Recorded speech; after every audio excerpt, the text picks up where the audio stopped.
Kalian doyan makan apa nih? Lele atau ayam? Kalau mau keduanya, kita kasih sekaligus deh.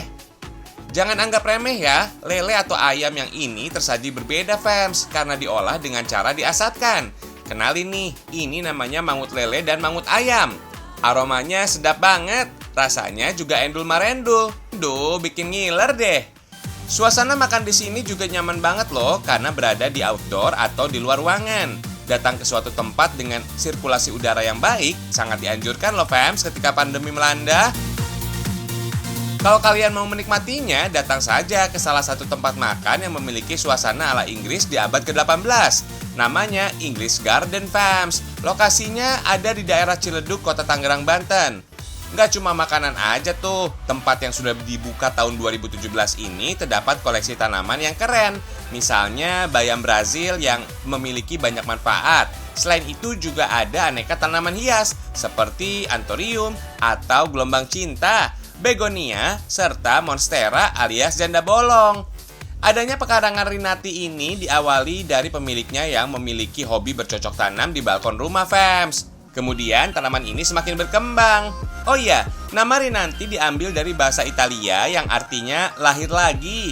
Lewat pekarangan ini terlahirlah ide-ide ataupun kondisi yang lebih baik deh. Kalian yang newbie mau bercocok tanam disarankan dari jenis tanaman perennial ini, yaitu tanaman yang terus hidup setelah bereproduksi. Artinya tanaman ini bisa terus hidup selama bertahun-tahun. Contohnya tanaman bayam Brasil, ginseng Jawa, atau ubi jalar. Kalau sudah puas berkeliling, sekarang kita bikin menu andalannya fams. Mangut, kuliner khas dari Jawa Tengah atau Yogyakarta. Caranya, daging lele atau ayam yang sudah dibersihkan tinggal dimasukkan ke dalam tempat pengasapan saja. Proses pengasapan ini butuh waktu sekitar 5 jam dengan kayu rambutan ya, agar menghasilkan aroma yang khas. Pengasapan ini nggak dilakukan setiap hari fams. Sekali pengasapan lele atau ayam untuk stok beberapa hari ya. Sama seperti sei di Kupang, mengasapi bahan makanan adalah salah satu cara pengawetan. Cara ini ternyata sudah dilakukan sejak abad ke-5 di Inggris dan daratan Eropa loh. Kalau sudah diasapkan, lele atau ayam siap dimasak dengan bumbu dan santan. Pedasnya bisa menyesuaikan selera kok. Kalau mau rasanya pedas menggigit lidah, bisa ditambahkan cabai rawit. Tambahan lainnya ada kemangi dan tomat, supaya lebih segar. Beh, nikmat. Untuk minumannya dibuat dari bunga telang yang direndam air hangat fams. Setelah ditambah lemon dan madu, bisa berubah warna tuh jadi ungu. Wah, warnanya cantik ya, kayak kamu. Biar makin segar, kasih tambahan es batu. Pas banget ya disantap dengan mangut lele dan mangut ayam. Menu masakan di sini harganya dibanderol mulai dari Rp25.000 fams. Tempat ini buka setiap hari Rabu sampai Minggu. Silakan mampir fams.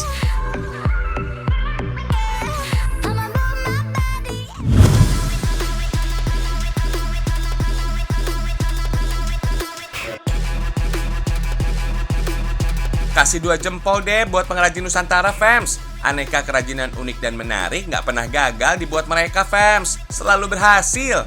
Kayak kerajinan ikan ini nih. Eits fams, ini bukan ikan beneran ya. Tapi ikan ini cuma sebagai bentuk kerajinan tas dari Jakarta. Fams, tas model ini sempat viral loh karena komen netizen yang harganya Rp20 juta. Namanya juga netizen Indonesia yang super kreatif. Langsung deh bikin tandingannya dengan mengupload tas kaleng kerupuk. Alhasil banyak warganet yang malah mengomentari tas kaleng kerupuk. Kalau dilihat-lihat sih tas-tas ini memang mirip banget nih sama benda aslinya. Tas-tas anti-mainstream ini diproduksi oleh vendor printing tekstil di Bilangan Kelapa Gading, Jakarta Utara. Nggak cuma tas, ada juga boneka, alat tulis, sampai gantungan kunci. Semuanya dibuat mirip seperti aslinya. Kalau kalian punya ide desain sendiri, boleh kok minta dibuatkan di sini.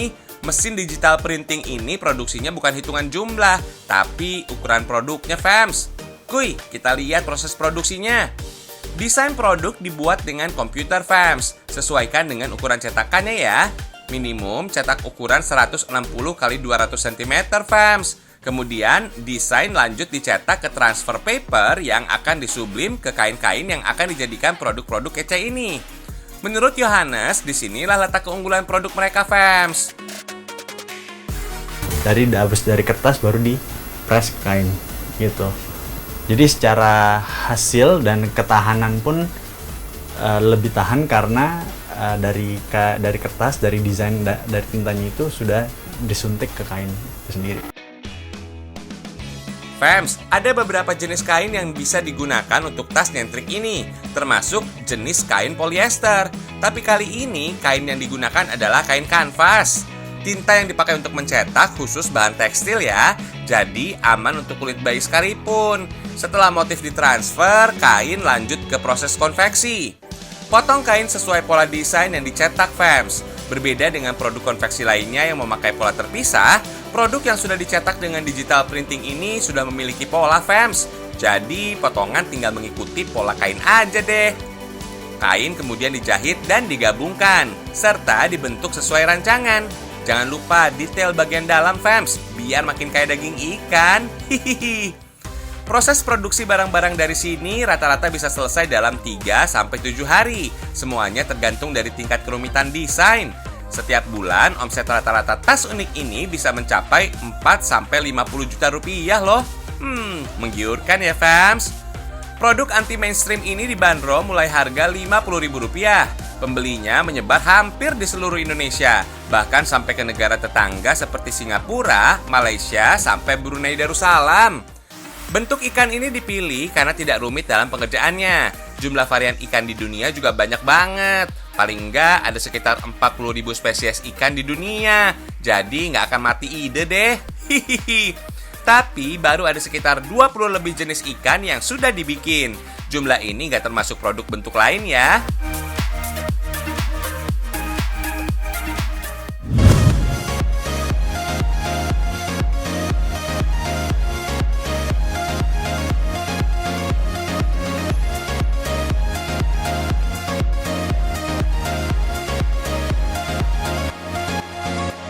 Liburan untuk main basah-basahan, tempat ini bisa jadi tujuan wisata kalian, Fams. Yuk, kita ke resort dan wisata Lagoy di Kabupaten Bintan, Kepulauan Riau. Pemandangan birunya samudra ini terpampang nyata di depan mata. Jangan salah ya, Fams, meski kayak lagi main-main di garis pantai, kalian ternyata ada di area kolam renang loh. Pecinta wahana olahraga air, mana suaranya nih? Asik banget deh, arena bermain yang ada di Treasure Bay at the Canopy Pulau Bintan ini. Emang hits seantero Asia Tenggara, bahkan dunia. Bayangin aja, ini adalah kolam renang terluas se-Asia Tenggara loh. Mantul nggak tuh? Luas kolamnya sebanding dengan ukuran 50 kali kolam renang Olimpiade. Kalian bisa main basah-basahan sepuasnya, Fams. Salah satu wahana yang bisa dicoba di sini adalah slip and slide. Singkatnya, main perosotan yang mirip dengan taman kanak-kanak gitu deh. Medan luncurnya sekitar 45 derajat dengan ketinggian 7,5 meter. Lumayan bikin perasaan dagdikduk, Fams. Hihihi. Permainan ini masuk dalam wahana ekstrim yang bisa dilakukan oleh siapa saja. Syaratnya tinggi badan harus sesuai batas ketentuan aja kok. Kita kasih permainan yang gak kalah seru, Fams. Wakeboarding. Permainan ini hampir sama seperti main skateboard, tapi dilakukan di atas air gitu deh. Keren abis deh. Oh iya, Fams, wahana ini adalah pengembangan dari permainan wakeboard yang biasa dilakukan di pantai-pantai. Cable Park Wakeboard ini adalah olahraga yang menggabungkan konsep dan teknik bermain skateboard, snowboarding, dan surfing.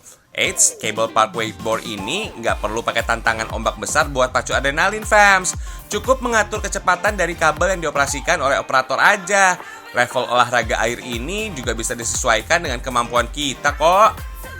Fams, kunci untuk menaklukkan permainan ini adalah keseimbangan tubuh saat papan seluncur mulai bergerak. Posisi awal yang baik bagi pemula normalnya dimulai dengan jongkok terlebih dulu. Kalau sudah mulai stabil, baru deh kalian bisa mulai berdiri. Olahraga ini mengandalkan kekuatan otot kaki untuk menopang badan dalam menaklukkan kecepatan dan tekanan air saat berseluncur. Cengkraman tangan juga harus kuat agar badan tidak terhempas saat pegangan mulai terlepas. Beh, asik banget untuk bersenang-senang ya.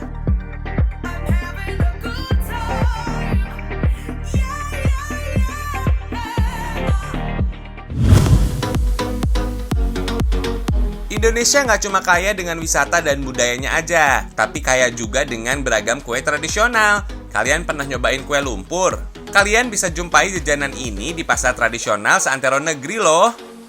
Kue lumpur berbentuk bulat dan pipih. Teksturnya juga kenyal dan licin, fams. Biasanya di atas kue lumpur terdapat hiasan kismis.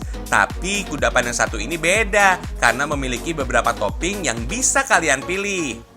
Fams, bahan untuk membuat adonan kue lumpur ada tepung terigu. Nggak kayak kue lumpur biasanya karena ada tambahan kentang. Ada juga telur dan santan sebagai bahan utama, fams. Nah, peralatan masak yang dipakai ada kompor tungku dan arang. Wah, masih tradisional banget ya. Semua bahan dicampur jadi satu ya, fams. Kalau sudah rata dan teksturnya halus, adonan tinggal dituang ke dalam cetakan. Setelah setengah matang, kasih isiannya, fams. Ada 8 varian isian yang bisa dipilih di sini, fams. Proses masak kue lumpur ini nggak cuma dibatangkan dari bawah aja, tapi ada juga di atas tuh. Pantesan aja bisa matang rata ya.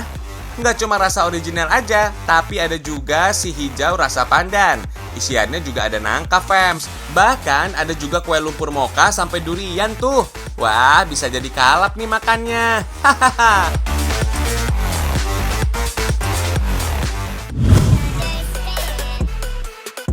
Kamu memang cantik, tapi tas kayu ini juga nggak kalah cantik loh. Cocok dipakai untuk OTD juga nih. Dipakai kuliah juga oke-oke aja tuh.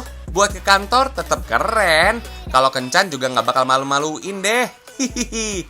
Tas-tas ini menggunakan bahan kayu Mindy, fams. Kayu ini dipilih karena punya motif yang kece dan ringan. So, nggak usah takut ya kalau tasnya lebih berat daripada isinya. Hihihi. Motif yang dimaksud kayu yang berwarna terang dan serat-serat kuning kecoklatan ini. Oh iya, kayu Mindy ini sering disangka kayu jati loh, fams. Kayu bernama latin Melia azedarach ini banyak terdapat di Indonesia. Soalnya pohon ini cocok banget hidup di tempat beriklim tropis. Jadi nggak akan kekurangan bahan baku deh. Satu lagi nih, fams, kayu jenis ini menjadi salah satu komoditas ekspor terbesar di Indonesia. Keren ya. Proses pertama kita bikin mal atau cetakan dulu, fams. Desainer tas membuat cetakan ini agar para pekerja tinggal pakai aja kalau mau memproduksi tas yang sama. So, bentar-bentar nggak ngukur gitu deh, fams. Waktunya potong mal sesuai ukuran, fams. Kayu jenis ini adalah kayu yang disukai oleh pengrajin loh. Soalnya punya sifat yang stabil alias nggak mudah melengkung atau memutar. Nggak perlu tenaga ekstra buat memproses kayu ini. Hihihi. Oh ya, fams, pohon Mindy pertama kali ditanam di negeri Amerika loh. Di negara asalnya, pohon ini tumbuh rindang. Dan ternyata pohon Mindy lebih cocok hidup di Asia. Makanya kayu Mindy banyak digunakan untuk furniture oleh masyarakat Asia. Amplas kayu dengan mesin ya, fams, agar permukaannya halus. Selain punya kesamaan warna dan corak dengan kayu jati, kayu Mindy ternyata memiliki tekstur halus kayak kayu oak. Itulah sebabnya kayu jenis ini banyak digunakan sebagai kayu lapis olahan. Amplas lagi biar makin halus ya, fams. Bikin tas kayu ini, fams, jangan sampai kasar karena bisa ngurangin kualitasnya. Ngomongin soal kualitas, kayu Mindy ini kuatnya kayak pohon mahoni dan kayu meranti. Kedua pohon itu sering dipakai buat bangunan rumah. Kayu Mindy terhitung kuat menahan serangan dan organisme seperti jamur dan serangga juga. Jadi nggak susah untuk perawatan tasnya nanti. Kalau sudah halus dan bersih, tas disemprot untuk menimbulkan efek glossy. Nah, kalau sudah siap, tinggal kasih properti kayak tas pada umumnya deh. Untuk bagian pegangan dan talinya, kita pakai kulit sapi, fams. Cakep ya, bikinnya juga handmade, alias dijahit tangan tanpa mesin. Worth it banget untuk tas harga 600 sampai 900 ribu rupiah. Model tas kayu Mindy ini sangat beragam dan kekinian, fams. Ada yang model sling bag alias tas lempang, backpack alias tas punggung, dan tas tangan dengan aneka ukuran. Tinggal pilih aja mau yang mana, asal budgetnya cukup ya. Eits, ada kotak pensil, binder, dan notes juga loh. Jadi pengen borong deh.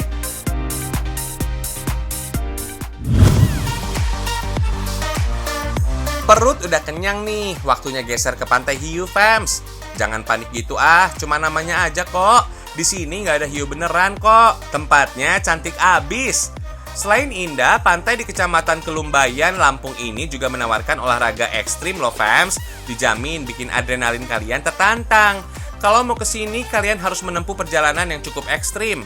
Nggak cuma menanjak dan menurun, tapi harus lewat jalan berbatu dengan waktu tempuh sekitar 2 jam pakai sepeda motor. Kalau sudah sampai di bibir pantai, rasa lelah dijamin sirna. Pemandangan yang disuguhkan berupa batuan karang yang menyerupai gigi hiu dan birunya air laut. Cihuy banget nih.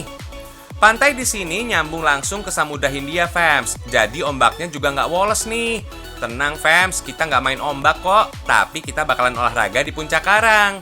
Jangan khawatir, kalian bakal ditemani pemandu yang sudah berpengalaman kok. Lihat nih, kita bakal mencoba jalan di atas seutas tali di ketinggian dengan panjang sekitar 50 meter, fams. Wah, cocok nih buat kalian yang ngaku pemberani. Dalam aktivitas ini nggak boleh terlalu banyak melakukan gerakan ya, fams. Syaratnya harus fokus berjalan agar sampai ke titik tujuan di tebing seberang. Fams, kegiatan yang disebut dengan highland ini biasanya dilakukan di medan statis di atas tanah atau aspal. Tapi yang ini beda, fams, karena kalian harus menyeimbangkan badan dari dorongan angin pantai. Hati-hati ya, fams, highland ini khusus dilakukan buat yang sudah berpengalaman dan terampil membuat tali temali dan kemampuan memanjat tebing. Lihat, fams, highland ini ternyata nggak gampang. Pemandunya aja kesulitan menyeberangi tebing dengan hanya felt webbing yang lebarnya cuma 1 inci. Oh iya, olahraga ini banyak digandrungi anak muda, fams. Berjalan di atas tali sebenarnya sudah mulai dilakukan sejak zaman Yunani kuno. Teknik ini disebut dengan nurobat. Di zaman modern, highland menjadi salah satu olahraga ekstrim yang paling populer di dunia. Olahraga ini nggak cuma menantang adrenalin aja, tapi juga digunakan dalam fisioterapi untuk melatih ketenangan dan fokus. Saat mencoba olahraga ini, pastikan alat pengaman seperti harness dan tali pengaman dalam kondisi baik dan kuat menopang tubuh ya.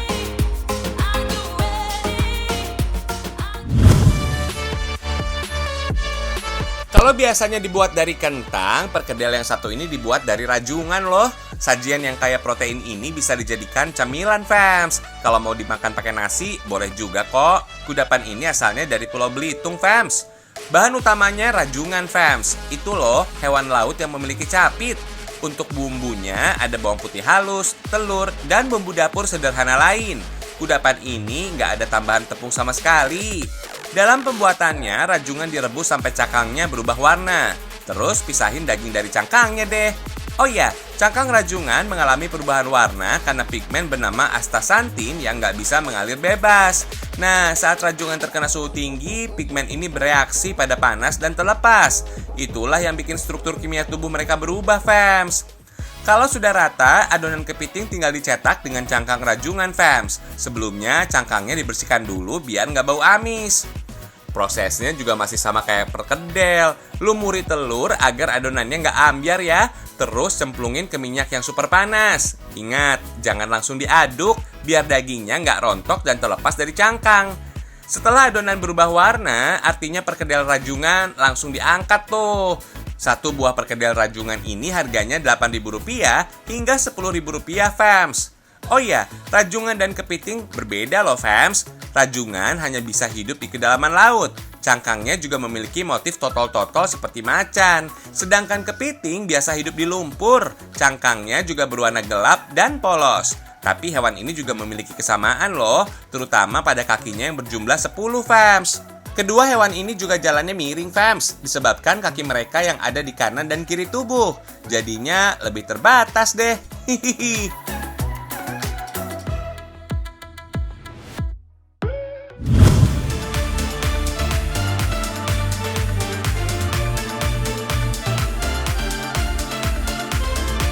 Wisata sambil olahraga bisa kalian dapetin di sini, fams. Kita ke Curug Cikaracak yang lokasinya ada di kaki Gunung Gede Pangrango, Dusun Cibeling, Kabupaten Bogor, Jawa Barat. Jarak tempuhnya cuma 50 km dari ibu kota Jakarta kok.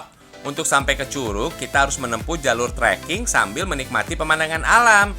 Trekking adalah perjalanan menyusuri wilayah yang tidak ada sarana transportasi, fams. Kegiatan ini bisa dilakukan siang atau malam hari. Biasanya trekking mengambil jalur yang jarang atau belum pernah dilewati manusia. Setelah melewati sungai, kita masuk ke hutan dan kembali melewati sungai yang penuh bebatuan. Di sepanjang jalur ini, kita juga harus menyeberang sungai karena tidak ada jalan setapak di sisi sungai. Kalau hujan, aliran sungai di sini lumayan deras. Jadi hati-hati ya saat menelusuri atau menyeberangi sungai. Kalau sudah terdengar suara curug, tandanya sudah sampai, fams. Curug ini mempunyai tinggi sekitar 40 meter dengan debit air yang sangat besar. Jadi kalian nggak dianjurkan untuk mendekat ke bagian bawah curug. Cukup nikmati air terjun dari kejauhan juga asik kok. Yang paling penting, keamanan harus yang paling utama ya. Hihihi.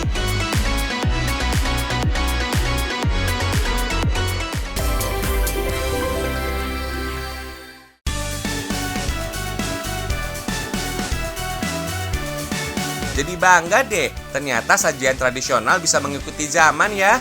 Besok kita bahas yang lebih menarik lagi. Nonton terus Seragam Indonesia, karena Indonesia istimewa. Sampai jumpa!